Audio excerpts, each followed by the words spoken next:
기념회의 하이라이트가 되겠습니다. 강을 거슬러 올라가는 은어처럼을 쓰신 저자를 만나보는 시간입니다. 고향을 사랑하는 마음으로 도전을 멈추지 않고 있는 장성욱 전 문경부시장께서 여러분께 인사 말씀과 더불어서 또 책을 소개를 해주시겠습니다. 여러분 힘찬 박수로 앞으로 모시겠습니다.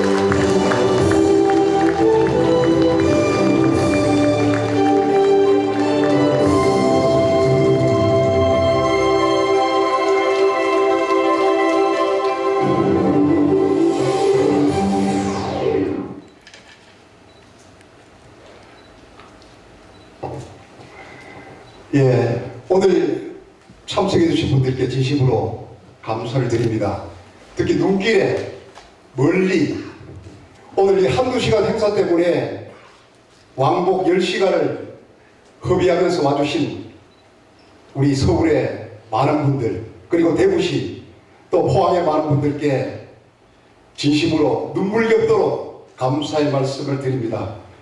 오늘 존경하는 김현수 전 부시장님, 그리고 배병일 영남대 학장님, 그리고 사학연합회 또 회장님, 또 오늘 정말 어려운 가운데서도 대범하게 자리해 주신 김기용 도의원님, 그리고 백예도 동서개발 감사님, 우리 정치외교학과 동기들, 그리고 당군 이래 최초의 여성 보병 장군이신 송덕순 장군님, 그리고 대고동문 초등학교 선배들, 우리 김상복 또 영덕 신문 사장님, 남진호 이장협의 회장님, 정말 고맙습니다.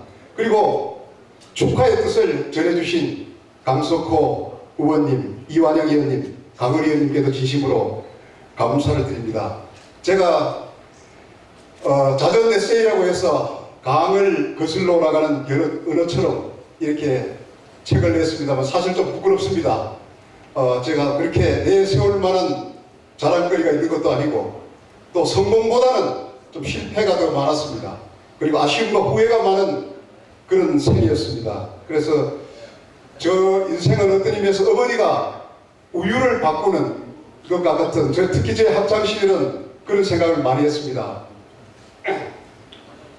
보통 어머니께서 이제 어린 시절에 애가 태어나면 천재가 되라고 아인슈타인 우유를 많이 먹입니다. 그래서 초등학교 들어가면 서울대 정도 들어가야 되는 데서 서울 우유를 계속 먹입니다. 그러다가 중학교 들어갈 때 되면 서울대는 좀 어렵다. 그 연세대라도 들어가서 연세 우유를 또 먹입니다. 그러다 이제 고등학교 한 1학년쯤 되면 건국대라도 괜찮다. 그래서 건국 우유를 먹다가 마지막 고3 때 되면 지방대도 좋다. 그래서 저지방 우유를 먹는다는 그런 이야기가 있습니다. 이 부분에 좀 웃어주셔야 되는데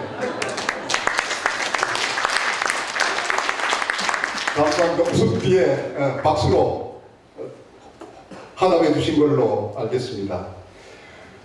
그럼에도 저는 두 가지 이유로 이 책을 발간하고 싶었습니다. 첫째, 저는 동사무소부터 시청, 도청, 내무부, 행정안전부, 청와대까지 정말 흔치 않은 그런 경력을 가지고 제 일생을 한번 정리를 해보고 싶었습니다. 그래서 어느 시인이 한 사람이 온다는 것은 엄청난 일이다. 왜냐하면 그 사람의 일생이 달려있기 때문이다. 그런 생각을 했습니다. 오늘도 여기 오신 분들이 정말 엄청난 일입니다. 일생을 안고 앉아 계시기 때문입니다. 그래서 아프리카의 어느 인문학자가 아프리카의 한 노인이 돌아가시는 것은 도서관 하나가 불타는 것과 같아, 그렇게 이야기했습니다. 저는 이 말을 듣고 용기를 내었습니다. 두 번째는 제가 살아오면서 빚을 많이 졌습니다. 용장보다는 치장이 좋고, 치장보다는 덕장이 좋고, 덕장보다는 복이 많은 복장이 좋다, 이렇게 했는데 저는 공직생활 동안 참 복을 많이 받은 것 같습니다. 그래서 오늘 여기 오신 분들도 많이 저에게 도움을 주신 분들도 많고, 죽을 때까지 이분들을 좀 기억하고 싶다, 이렇게 해서 이 빚을 가계부에 적는 심정으로 이 책을 출간하게 됐습니다. 제가 이 책을 출간하면서 거의 대부분 제가 썼습니다. 그래서 일정이 좀 바빠서 아마 좀 거친 부분도 있고 또 제대로 정제 안 된 그런 부분도 있을 것입니다. 그렇지만 저 나름대로 제가 이때까지 살아왔던 길, 그리고 또 신문에 기고했던 거, 서한문, 이걸 통해서 진솔하게 모습을 보이고 싶었습니다. 이 책 속에서는 제가 어린 시절에 정말 발가벗고 50천 뛰어놀면서 갑자기 동창 여학생들이 오는 걸 보고 다시 물속에 뛰어들었던 그런 추억과, 그리고 제가 초등학교 4학년 때 사과 상자를 싣고 군청 오르막을 올라가다가 자전거가 넘어져서 쓰러지는 바람에 사과를 다 쏟고 그걸 다시 밑에 와서 죽고 울던 그런 추억이 있습니다. 그래서 어머니께서는 사과 장사를 하시면서 우리 아들 셋을 대학을 다 보냈습니다. 어머니께서는 항상 그런 말씀하셨습니다. 야, 너는 복이 많다. 등록금을 내고 꼭 돈이 필요할 때마다 돈이 들어오더라. 저는 어머님 저의 복이 아니라 어머님의 그 말씀 속에는 간절함과 절박한 기도가 있다는 것을 이미 알고 있었습니다.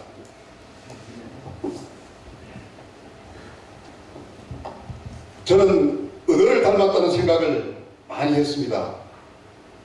은어는 강에서 태어나서 바다로 가서 또 성장한 다음에 다시 강으로 와서 산란을 하고 일생을 마칩니다. 저도 영덕에서 자라서 동사무소부터 시작해서 도청, 행정안전부, 내무부, 그리고 청와대는 바다를 거쳐서 다시 도청을 거쳐 이제 영덕의 강으로 돌아왔습니다. 강에서 태어나서 바다로 간 은어는 양식 은어하고는 두 가지 점에서 다릅니다. 첫째는 가슴에 태극 문양의 지느러미가 있습니다. 이것은 거친 바다와 그리고 물살, 강을 거슬러 올라가기 위해서 스스로 진화한 것입니다. 두 번째는 향긋한 수박 향이 납니다. 양식 은어는 냄새가 나지 않습니다. 저는 바다에서 살아남아서 가슴에 태극 문양의 지느러미를 가지고 수박향을 가진 그런 은어입니다. 지금 영덕은 새로운 도전에 직면하고 있습니다. KTX가 금년 말에 흥해읍에 생기게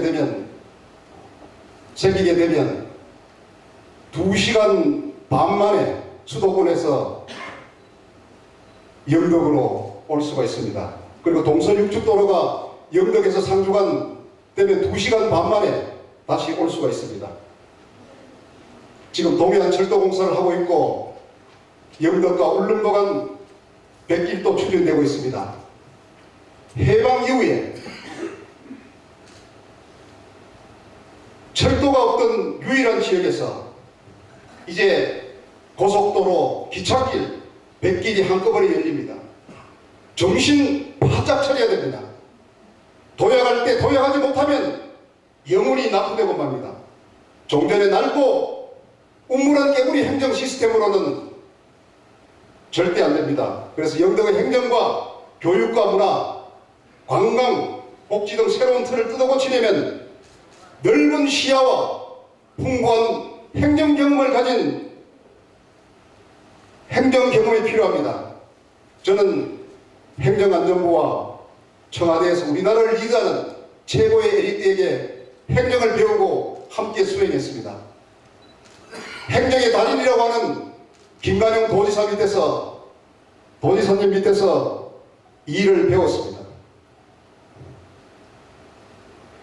영덕의 현실은 은어 해기가 어렵습니다. 은어가 강을 거슬러 올라가는데 콘크리트 벽이 많이 가로막고 있습니다. 저의 해기 역시 어렵습니다. 지연, 학연, 혈연 이 벽을 뛰어넘어야 됩니다. 누군가 깨야 하며 이것이 깨어지지 않으면 영덕에 발전이 없습니다. 능력만 있으면 흑인이 대통령 되고 여성이 대통령 되는 시대입니다. 저는 능력과 실력으로 승부하고 싶습니다.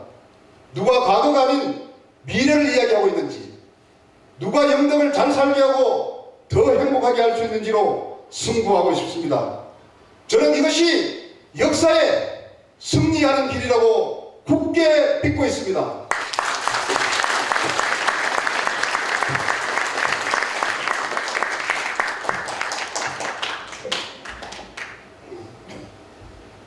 예, 아프리카의 어느 부족에 가면 그 전직, 현직 외에 전직에 대해서 한 글자를 붙여서 격을 높이는 그런 부족이 있답니다. 그러니까 추장의 전임자한테는 고자를 붙여서 고추장이라고 합니다. 그리고 고추장의 또 전임은 초를 붙여서 초고추장. 또 초고추장의 전임은 무엇이겠습니까? 그 태양초 고추장입니다.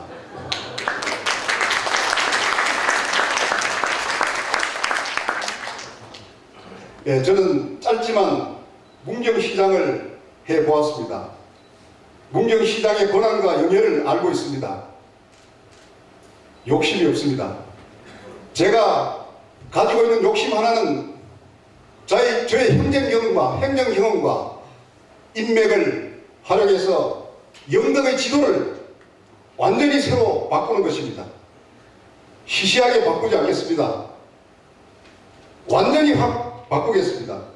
인구 10만 도시를 만들어서 군을 시로 만들고 행정, 교육, 개혁, 문화 모든 것을 합리적으로 개혁을 해서 관광을 보러 영덕 오는 것이 아니라 행정 시스템을 배우러 영덕에 오도록 하겠습니다.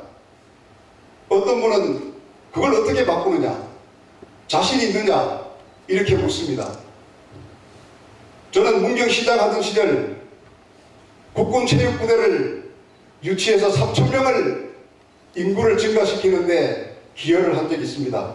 그리고 국내 최대 사파리를 추진한 경험이 있고 오미자 축제를 전국 1,800개 축제 중에서 최우수 축제로 만들었던 경험과 열정이 준비되어 있습니다.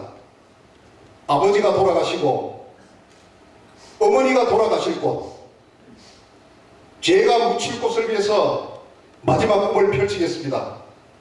강을 거슬러 올라가는 은어처럼 찰나란 산란을 하고 제 마지막 한 가지 남은 부분이 있다면 자라나는 어린 물고기를 위해서 먹이로 줄 수 있는 그런 삶을 살고 싶습니다. 오늘 다시 한번 오늘 참석해 주신 여러분들께 진심으로 감사드립니다. 오늘 제 인생의 또 하나의 빚을 진 것 같습니다. 오늘 제가 제 저서의 마지막 페이지의 여백에 오늘의 빚을 기록해서 반드시 은혜를 갚도록 그렇게 하겠습니다. 오늘 참석해 주셔서 고맙습니다. 감사합니다.